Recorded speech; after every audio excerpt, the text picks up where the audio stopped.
simu kwenye mkono wake na anaiona kwamba ni smartphone, basi itumie simu yako vizuri. Hii simu ambayo unaiona hii ina uwezo wa kukufikisha mbali, ikakuunganisha na watu ambao hukutaraji katika maisha yako kwamba mnaweza kukutana. Kwa utangulizi huu, nataka nitoe shukurani kwa Allah subhanahu wa ta'ala kwa zawadi kuu 5, na hizi zawadi 5 ndio kutajengwa ndani yake maswali ambayo Ustadhi Hassan atauliza. Zawadi ya kwanza, hal ata ala al-insani hinun min ad-dahri lam yakun shay'an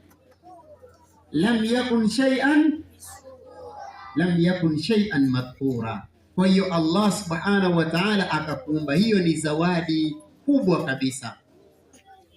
Zawadi ya pili ni Allah subhanahu wa ta'ala kukuumba katika wanadamu.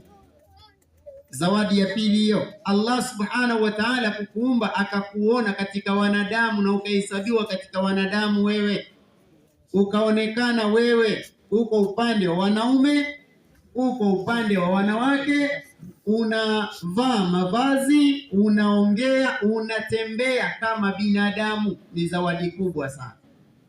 Allah anasema ndani ya Qur'an katika surati Isra au surati Bani Israil, walaqad karramna bani adama wa hamalnahum fil barri wal bahri wa razaqnahum min at-tayyibati wa faddalnahum ala kathirin mimman khalaqna tafdila.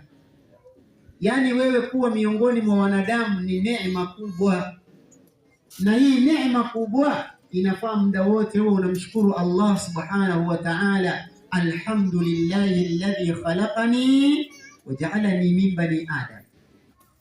Namuomba Allah subhanahu wa ta'ala anibariki kwa kuniumba mimi na akanijalia katika wanadamu.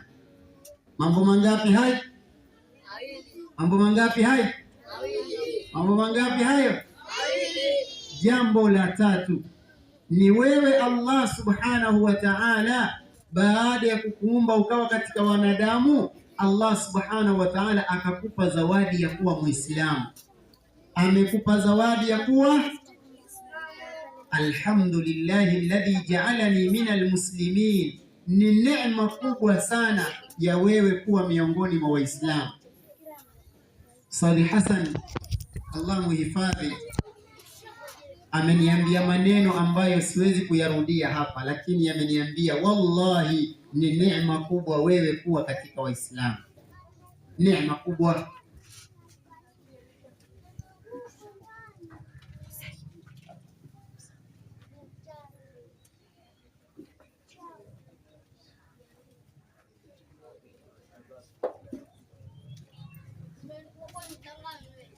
Ni neema kubwa wewe kuwa katika Waislamu. Allah subhanahu wa ta'ala anasema laqad manna Allahu 'alal mu'minin